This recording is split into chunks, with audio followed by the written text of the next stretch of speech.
Kio presenta el podcast de Tecnófagos, una mesa de alta especialidad servida para ti en 3 tiempos. Acompaña a Ricardo Maza y Bernardo González, 2 especialistas en masticar información tecnológica para ti.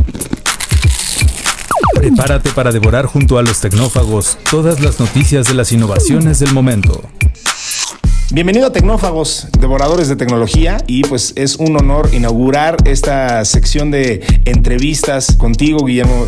La verdad es que, como sabes, una de las cosas que más nos apasiona en Tecnófagos es la inteligencia artificial. Entonces, pues digo, tener aquí a un especialista y alguien que se ha destacado por hacer este tipo de iniciativas y trabajar con esta tecnología, pues nos entusiasma mucho y entonces pues tenemos un padrino de honor y de oro. Hablemos de data, pues platícanos de cómo decidiste crear una empresa que se enfocara en entender el acervo y la topología de la data en las empresas, particularmente hablando de Púrpura AI. Pues primero que nada, gracias por invitarme. Es un honor, Richard. Admiro mucho todo el esfuerzo que hacen en Kio. La verdad es que es una empresa crack. Entonces, a ver, me arranco un poco con la pregunta que me haces. Yo soy ingeniero mecatrónico de formación. Entonces, cuando me gradué, que fui la primera generación del TEC en su momento, el tipo de trabajos a los que me invitaban eran de mantenimiento en planta, ¿no? Me decían, oye, pues hay un trabajo en tal empresa donde pues, lo que va a estar viendo son temas de control, pero aplicado a la planta, ¿no? Operaciones, producción, sensores. Y yo particularmente había hecho una especialidad en control y tenía el gusanito de llevarme ese conocimiento al mundo de las personas. Yo decía, oye, pues así como en un aire acondicionado hay un algoritmo que le indica qué tan fuerte tiene que estar el aire para que la temperatura del cuarto se mantenga, eso es control. Seguro hay una forma muy parecida de entender qué se puede hacer alrededor del mundo humano, ¿no? Hablemos de cómo nos comportamos. Entonces, mi primer trabajo que tuve la oportunidad de aplicarlo fue en FEMSA, fue en Oxxo. Me invitaron a hacerle un análisis de promociones, ¿no? Oye, ¿cómo ayudamos a la gente de marketing a entender si conviene más un 3x2 de Red Bull o un 4x3? Y te estoy hablando en el 2005, donde la toma de decisiones normalmente venía de la marca, ¿no? La marca te decía, oye, pues mira, tengo este kit que está hermoso, mira, está bien bonito, y vamos a poner este bundle en la tienda, y ahí, pues una vez que esté puesto el bundle, pues la gente se lo va a llevar, ¿no? Entonces tuve la gran fortuna de trabajar con personas que creyeron, yo le llamo el acercamiento de más cuentas y menos cuentos, y nos dieron la oportunidad de plantear un análisis estadístico, ¿no? Estás hablando te vuelves ahí el peor enemigo de los marqueteros, por favor, hombre. No, todo, me veían horrible, ¿no? Lo primero que me decían es, ¿tú qué sabes de vender? O sea, tú nunca has estado en la tienda, tú no operas, tampoco tienes los planes de las marcas, ¿no? Digamos que ahí tenías un pobre analista enfrentándose a toda la estrategia de marketing de empresas tan grandes que tienen category managers y tienen gente de análisis y cada año hacen su AOP, su P&L y te dicen, mira, pues por tienda voy a vender tanto. Pues nosotros nos metimos a hacer un modelito para entender, pues literalmente qué convenía más. Y en ese modelito, que tenía la primera versión, fue ingenieril, aprendimos que en la forma en la que tomamos decisiones las personas, muchas veces ya decidimos y después vemos con qué dato nos topamos para justificar la decisión, ¿no? O sea, digamos que lo que aprendí al inicio de mi carrera profesional era, pues, cuánto pesa la tripa, ¿no? Cuánto pesa ese sentimiento de va por aquí las cosas. Y desde ahí me enamoré de este entendimiento de hacia dónde tienen que evolucionar las empresas.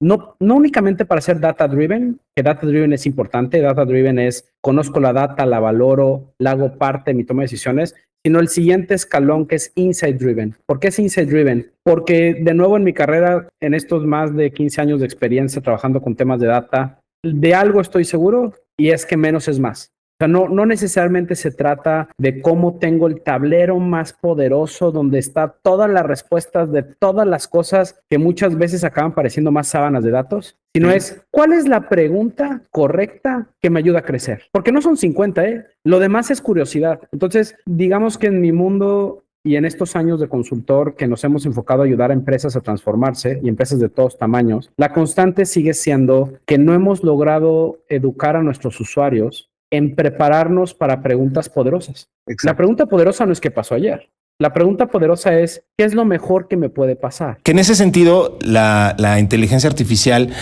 nos ha, además de cambiado la forma de entender el mundo, ha acelerado muchos procesos, justo nos ha replanteado y nos ha vuelto más sensibles al tipo de preguntas que planteamos, ¿no? O sea, ahora hablamos de ingenieros en prompts y entonces me interesa mucho esto de lo que hablas, porque, bueno, pues entiendo que entonces tú te vuelves este ingeniero en prompts antes de que eso, como dirían en inglés, before that was a thing, ¿no? Cuéntanos de cómo esto desemboca en Osaru, quién es Yokiri, cuéntame un poquito más de tu historia y de cómo has ido perfeccionando esta visión de dónde plantear las preguntas correctas para obtener de la data lo que verdaderamente es útil, como me estabas diciendo, o sea, cómo hacer las preguntas correctas. No, por supuesto, y ha sido un viaje apasionante.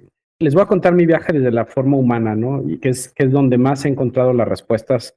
Empecemos por lo básico. Si somos empáticos con cualquier persona que trabaja en una organización, lo primero que te vas a topar es que la gente vive obsoleta. ¿Qué significa vive obsoleto? Ya aprendiste a hacer algo y resulta que hay un área que su vocación es encontrar eficiencias, ¿no? Entonces, constantemente te están cambiando el proceso para hacerlo más eficiente. Y luego hay otra área que su vocación es hacer las mejores políticas y lineamientos para estar protegidos como empresa. Entonces, constantemente hay cambios de política. Y luego tienes los clásicos cambios de personas. Entonces, como empleado, como colaborador, te la vives obsoleto.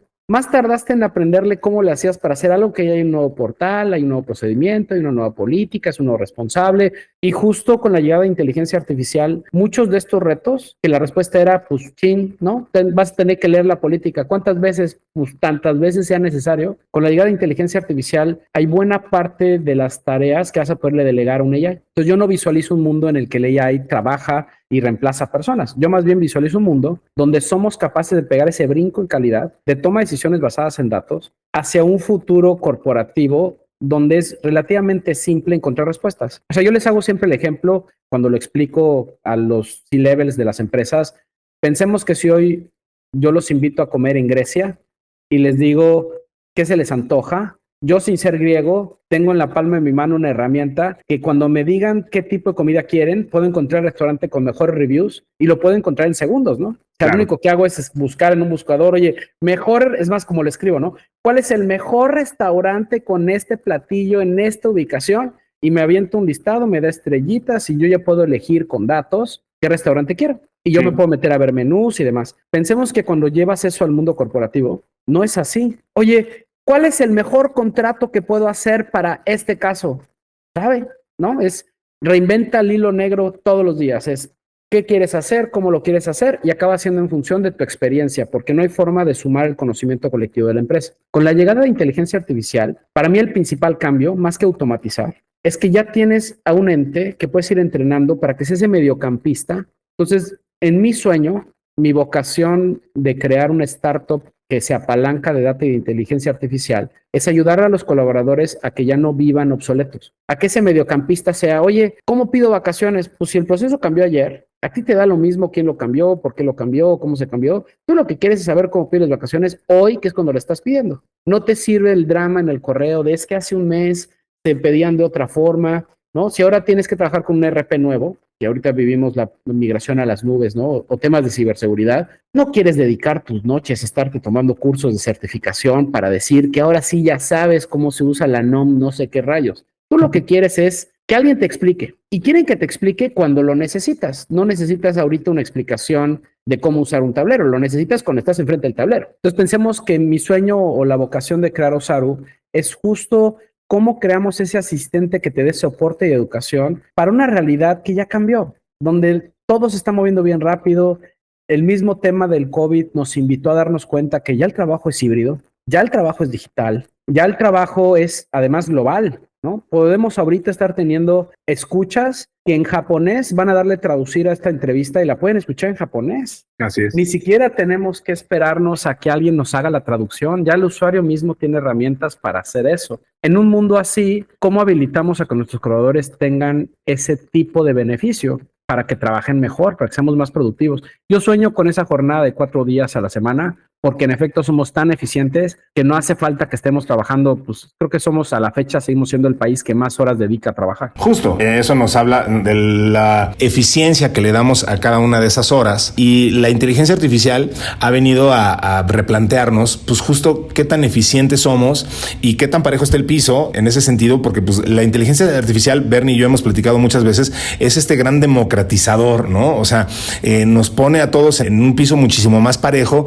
y nos da las mismas herramientas, nos acerca a herramientas muy poderosas, y entonces el diferenciador vuelve a ser una vez más el talento, la creatividad, el uso de esas herramientas para fines que cada quien determina, y entonces ahí es donde se vuelve interesante la contienda. Hablando de esos diferenciadores, ¿cómo ves el ritmo, la capacidad, los tiempos de adopción de la inteligencia artificial en nuestros países, en Latinoamérica, en México en particular? Siempre tendemos a ser un poquito más rezagados. Por ahí el otro día me decía alguien, cuando ocurra el fin del mundo, yo quiero estar en Latinoamérica porque aquí siempre pasan las cosas 4 años después. Entonces, ¿sigue siendo cierto eso? ¿Cómo lo ves justo pues, en términos de adopción de la inteligencia artificial? A ver, voy a ser honesto y realista, ¿no? Empecemos por la honestidad. Sí es un hecho que en nuestros C-levels, aunque ha ido cambiando, hoy todavía no destacamos por tener C-levels que su nivel de aversión al riesgo sea bajo. Porque al final todas estas tecnologías son riesgo. Y hay muchos niveles de riesgo. Están riesgos de seguridad, pero también están los riesgos de fracasar, ¿no? De, oye, es que creo que esto va a arreglar mi problema, y ¿qué crees? No lo arregla, y además no había forma de saberlo hasta que no lo construyes, ¿no? Entonces hay una frustración que conlleva la transformación digital que hoy los ejecutivos de las empresas tienen que sobrellevar. Proyectos que dicen que duran 1 año y que realmente duran 3. Una vez que tienes el despliegue de la herramienta, viene la parte más brava, ¿no? ¿Cómo convences a una organización que lleva años trabajando de una forma a que ahora trabaje de otra? Y que además lo haga en piloto automático, ¿no? Es a partir de mañana subes un switch, apagas lo anterior, prendes lo nuevo y mágicamente todos ya saben usarlo. Entonces, ¿cómo veo América Latina? Lo veo primero con ojos como buen mexicano de amor y de orgullo, porque he notado una velocidad de cambio por encima del promedio. Ok. En toda América Latina estamos platicando temas de inteligencia artificial. En toda América Latina veo ejecutivos preocupados por entender el impacto en sus verticales y de irse al doble clic, ¿no? Entonces, por esa parte estoy orgulloso y estoy contento. ¿Dónde veo los retos? Veo los retos en capacidades instaladas para experimentar. Hay 2 tareas que, pues literal, ¿no? Es como si ya pasamos a tercera de prepa, pero quedamos debiendo 2 materias. Hay 2 materias en las que reprobamos tristemente y ya caducó el tiempo. Me gusta que usas ejemplos con los que me puedo relacionar muy bien, ¿eh? A ver, es que es la verdad. Digo, no hay una currícula perfecta, pero pensemos que en transformación digital, si pudiera decirte que hay un ancla, ¿no? De todas las cosas que hay que hacer, si hay una en la que no deberías de fallar, es en data. De entrada, porque no me importa qué tecnología tengas, si lo que entra es basura, lo que sale es basura. Y específicamente en data, la tarea que se quedó rezagada porque es horrible, está de flojera, se llama gobierno del dato. ¿Por qué está horrible y por qué está de flojera? Pues mira, primero, alguien tendría que ser responsable de mapear toda la data que se genera en la empresa. Pues nadie se quiere echar ese pleito, porque es ir área por área, entendiendo cómo son sus Exceles, imagínate. Que además, en este país y en América Latina, yo digo que todos somos Bob Ross en Excel, ¿no? Hay documentos que abres y dices, madre mía, ¿qué estoy viendo? ¿No? Nombres de columnas que solo entiende el usuario, gráficas por acá, colores, ¿no? Colores por acá, un arco iris, porque al final no hay un estándar de cómo se documentan las cosas. Lo que sí hay es rotación. Entonces, el día que esa persona se va, nadie quiere heredar ese Excel, porque dedícale horas a entender qué pasó, cómo pasó. Entonces, lo que acaba pasando es que vivimos rehaciendo Excel. Somos empresas de excelencia en América Latina. Entonces, primera materia reprobada, gobierno del dato. ¿Por qué? Porque hoy no está automatizado. Ni siquiera llegamos, según Gartner, al 3% de las empresas en América Latina que tienen un gobierno del dato automatizado. ¿Qué significa un gobierno del dato automatizado? Ejemplo, ¿no? Imagínate que eres una tienda departamental que tiene 5 unidades de negocio. Está su tarjeta de crédito, está el e-commerce, están las tiendas, está el click and collect y luego están los restaurantes, ¿no? Tú imagínate que las 5, Ricardo compra en las 5, ¿no? Un día compró en el e-commerce, otro día compró su luna de miel, otro día fue al restaurante. Pues, primer error, en los 5, Ricardo se registró con domicilios diferentes, porque en uno es la casa de sus papás, porque quiere que le llegue no sé qué.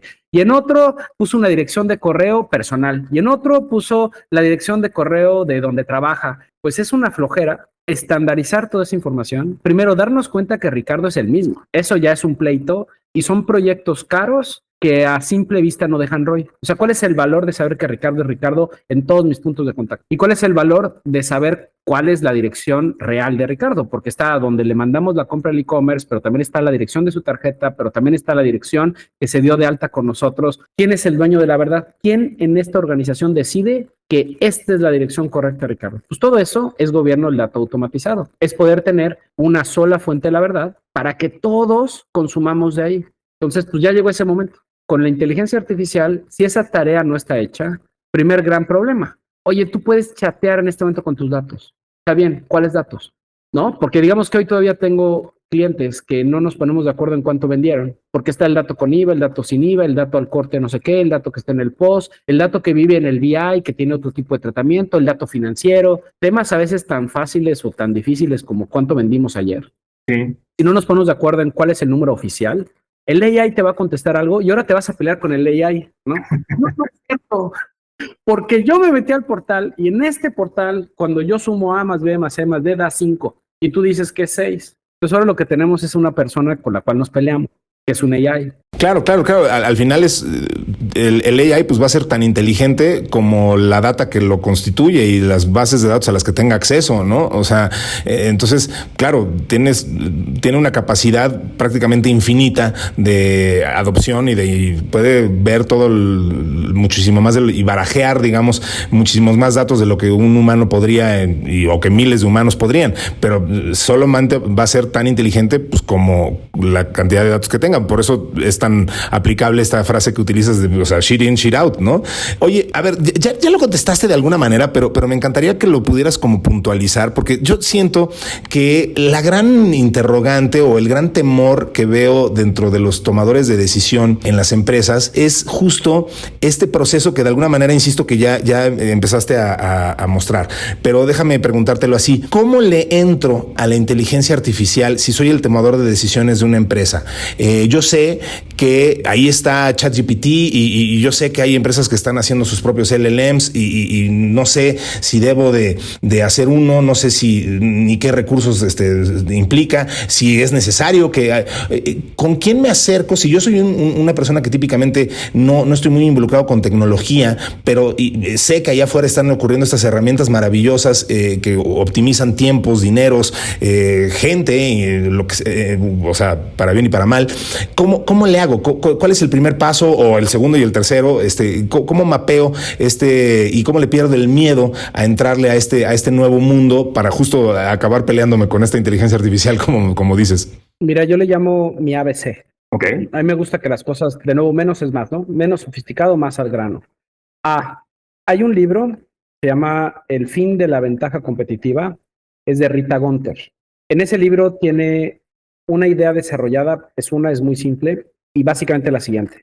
En un entorno que cada vez es más volátil, las planeaciones estratégicas tradicionales de, oye, ¿cómo vamos a seguir creciendo nuestra ventaja o por precio, por producto tal? Están obsoletas. El futuro va a venir de tener organizaciones ágiles, capaz de capturar oportunidades con ventanas de oportunidad cortas. Entonces va a ganar la carrera no la empresa que tiene el mejor pricing, sino la empresa que es más ágil para adaptarse a que ahora el cliente lo quiere verde y mañana lo quiere morado y para pasado lo quiere rosa. Entonces, habiendo dicho esto, lo primero que necesitamos es crear dos capacidades. La primera es la capacidad de innovación.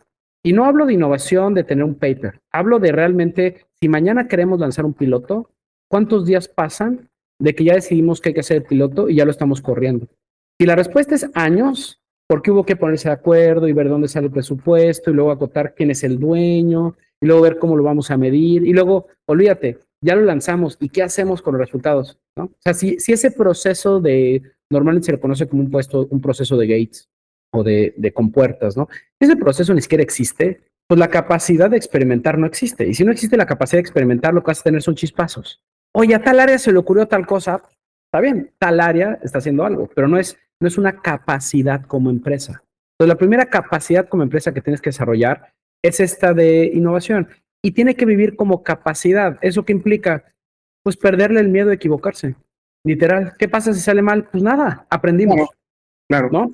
Pero en efecto cuesta trabajo. La otra capacidad que tenemos que desarrollar es la de empatizar con todos los colaboradores en términos de qué significa para ellos la transformación digital. Es que la persona tiene que estar al centro de esta transformación. Es bien difícil que busquemos el mismo nivel de rendimiento cuando les cambiamos la jugada cada 15 días y esperamos además que casi saquen una maestría en transformación digital mientras están trabajando, porque ahora van a trabajar con plataformas y con celulares y con tablets y con canales y temas digitales y hay un montón de palabras que nadie entiende, pero que nos da miedo preguntar. Entonces hay que facilitar el camino de transformación con herramientas educativas más acorde. ¿Quién de aquí quiere salir a trabajar a las 8 para echarse unos videos a las 9 de la noche mientras estás con tus hijos? Nadie. Entonces, ¿cómo logramos darles herramientas más nobles? Y los otros dos pasos ya son más de inercia. Tienen que habilitar una capa de ciberseguridad que contemple tanto las políticas como las herramientas. Importante. Estamos viviendo una era en la que sí es un tema la inteligencia artificial. O sea, suena muy tonto, pero hasta ese filtro donde te pones la cara de un gatito está adquiriendo datos que tú no sabías que son valiosos y que se pueden usar de otra forma. Los deepfakes son una realidad y cada que tu cara o tu voz está siendo usada en cualquier aplicación es un riesgo para que te clonen digitalmente y esto es real. Entonces ya no solo es que haya un antivirus, ¿no? Que era lo mínimo que esperamos de hace una década. Ya es entender los riesgos, ya es entender qué puede pasar con AI, ya es entender que puedes recibir una llamada de alguien que suena como tu familiar, pero que no es tu familiar. Oye, incluso ahora ya es un riesgo real. Hay algunos bancos que utilizan sellos de voz para identificarte como biométrico. Ahora, pues eso ya es lo menos seguro del mundo. Ya es muy fácil poder clonar tu voz con una herramienta de inteligencia artificial, ¿no? A ver, totalmente. Entonces necesitamos áreas de ciberseguridad o vamos a llamarle aliados, ¿no? Aliados que te ayuden a que estés actualizado, a que te tengas que despreocupar al menos por la capa principal de acceso. Ya no es solo el famoso ransomware, ¿no? De que se me metan, me hackeen la base y me pidan bitcoins. Ahora ya es a qué están expuestos nuestros colaboradores en su día a día, ¿no? Digamos que cámaras hay en todos lados. O sea, bienvenidos en efecto a The Matrix y es un poco distinto a como lo ponen las películas y tampoco es para tenerle miedo, que es el último elemento, gestión del cambio. ¿Cómo lo hacemos para que todos tengamos un punto en común arriba? O sea, algo que ya pasó, pensemos en el COVID, ¿no? ¿Qué hizo el COVID? El COVID dejó fuera del juego a cualquiera que no tuviera un correo. ¿Por qué? Pues porque no podías ir a pagar tu luz al Oxxo porque no había Oxxos abiertos. Entonces ahora todo se hacía con pagos digitales, ¿no? Domiciliaciones. Entonces el que no estaba en el sistema bancario, el que no tenía una cuenta de correo, en efecto la pasó muy mal durante el COVID porque no había acceso a los servicios tradicionales de literal de brick and mortar, ¿no? Claro. Con la llegada de la inteligencia artificial va a pasar algo muy similar con los colaboradores. El que no entiende cómo usarlo, el que no entiende cómo se trabaja digitalmente, el que no logra entender cuál es el alcance de una inteligencia artificial y más bien está preocupado, esta tecnología lo puede dejar fuera del juego, ¿no? Regreso al inicio de mi charla.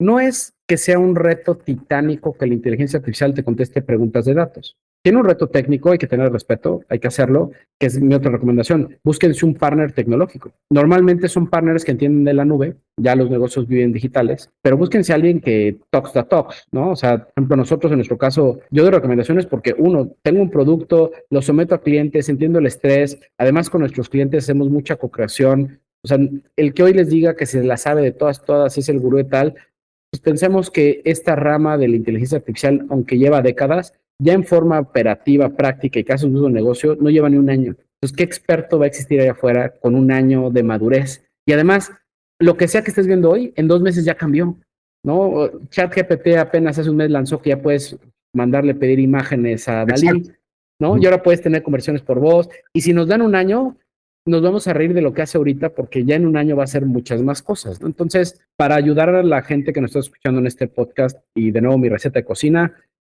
primero entendamos claramente las competencias que hay que desarrollar como empresa. Estamos hablando de la competencia primero de data, esa es básica, y la de experimentación, que incluye el ser buena onda y perdonar a la gente. Después, ciberseguridad, con todo su entendimiento punta a punta de los riesgos que hay para los colaboradores y los riesgos que hay en la empresa, porque ese es un área que no hay que perder el tiempo, hay que meterse ya. Y la tercera es en efecto asesorarse o acercarse a empresas que los acompañan. Hay que entrarle ya a inteligencia artificial. Voy a retomar como lo dijiste, Ricardo. Somos expertos en que aquí pasa 4 años más tarde. Ese es un lujo que no nos podemos dar, porque en el futuro va a haber 2 tipos de empresa, las que aprendieron a trabajar con inteligencia artificial y las que cerraron, porque no es comparable. Les voy a dar ejemplos. Tengo un compañero que ahora hace sus guiones y parte de su propuesta con inteligencia artificial. El trabajo de 5 personas y más o menos 3 semanas, hoy es capaz de ejecutarlo en un proceso de un día. ¿Cómo compites con eso? Oye, y en ese sentido, no puedo terminar esta entrevista sin tocar el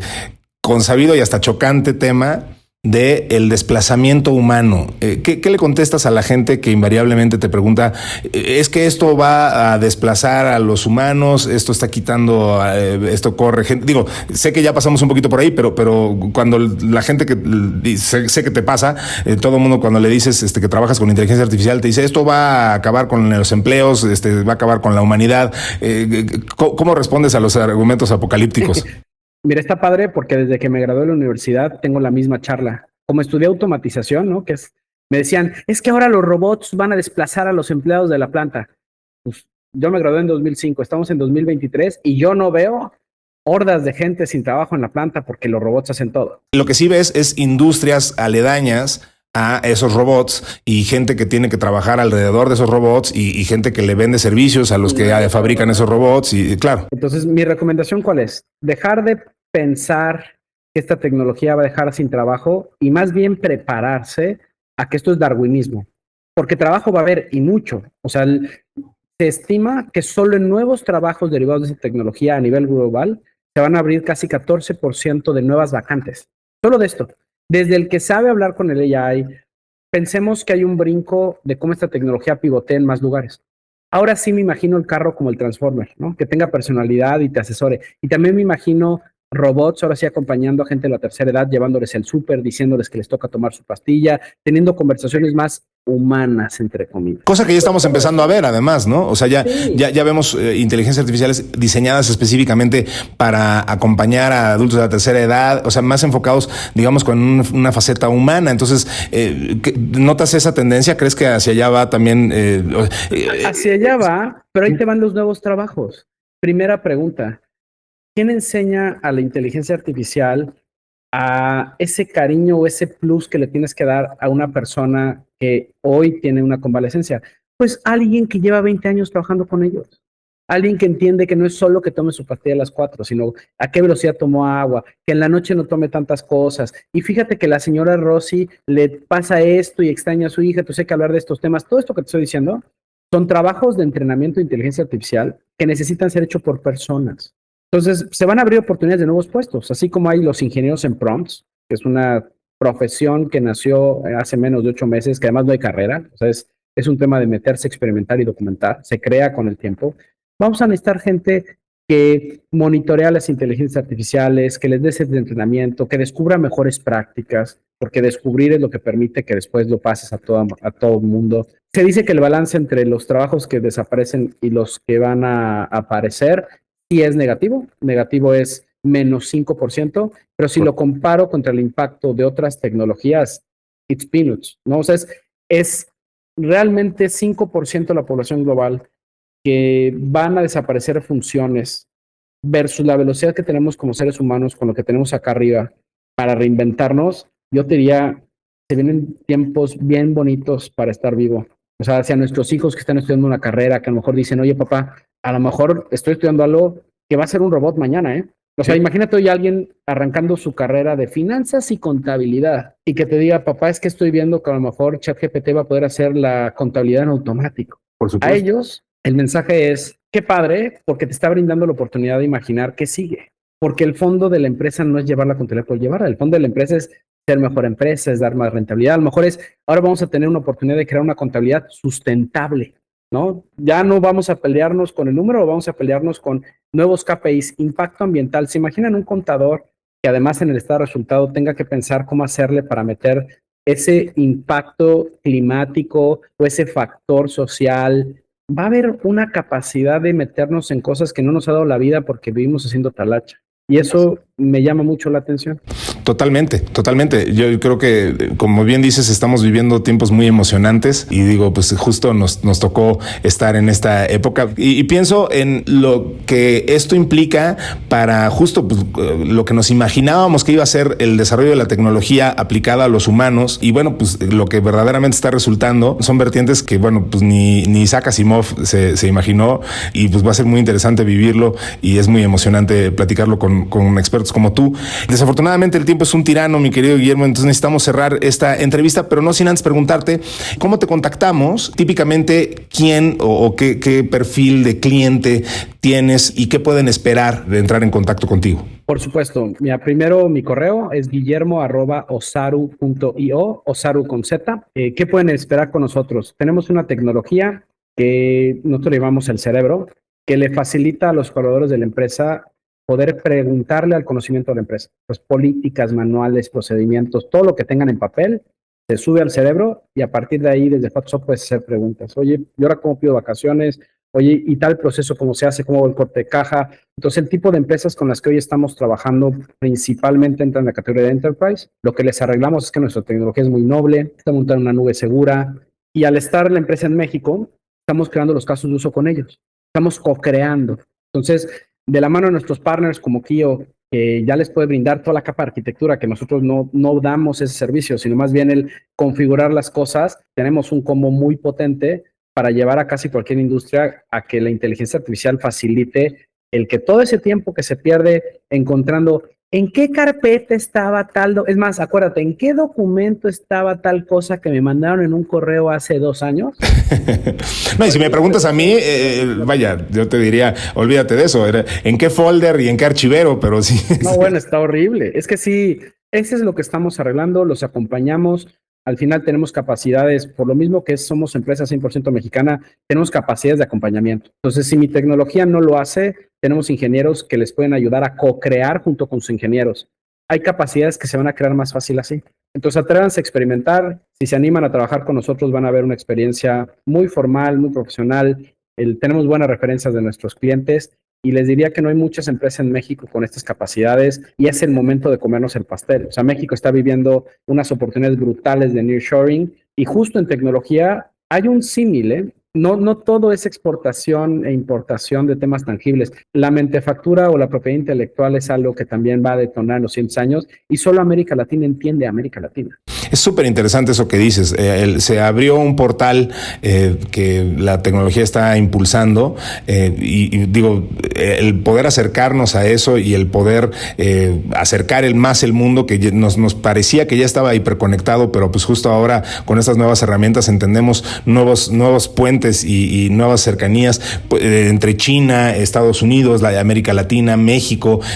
Resulta que México está en un lugar privilegiado y no debemos dejar pasar esa oportunidad. No debemos y no lo haremos. Pues a todos los que nos están escuchando los invito a acerquen a nosotros por redes sociales, también nos encuentran en LinkedIn, también con nuestros amigos de Kio, si quieren preguntar por nosotros sin problemas, trabajamos juntos. Y gracias por la entrevista, Richard. Como siempre es un placer platicar con gente que le sabe y cuenten conmigo para estas cosas, me divierte mucho y en efecto estoy bien emocionado. Tengo amigos que dicen que yo vivo en el 2030, entonces les diría que mentalmente sí, porque si un consejo les puedo dejar a todos los presentes es que no nos esperemos a que llegue el futuro, construyamos el futuro que queremos. Padrísimo. No, te lo agradezco mucho. Yo te diría que la gente que sabe hoy no vino, pero yo sí te escuché con toda atención, con todo cariño y con muchas ganas de aprender. Y lo que sí puedo decir es que puedo dar fe y legalidad de lo que decías, de los buenos servicios que otorga tu compañía. Me ha tocado verlo del lado de Kio. Entonces es un honor, insisto, como lo dije al principio, que inauguremos esta sección de entrevistas contigo. Muchísimas gracias. Y pues así cerramos esta primera entrevista de Tecnófagos, devoradores de tecnología. Muchísimas gracias por haber estado aquí, Guillermo. No, ustedes. Excelente tarde. Gracias a todos.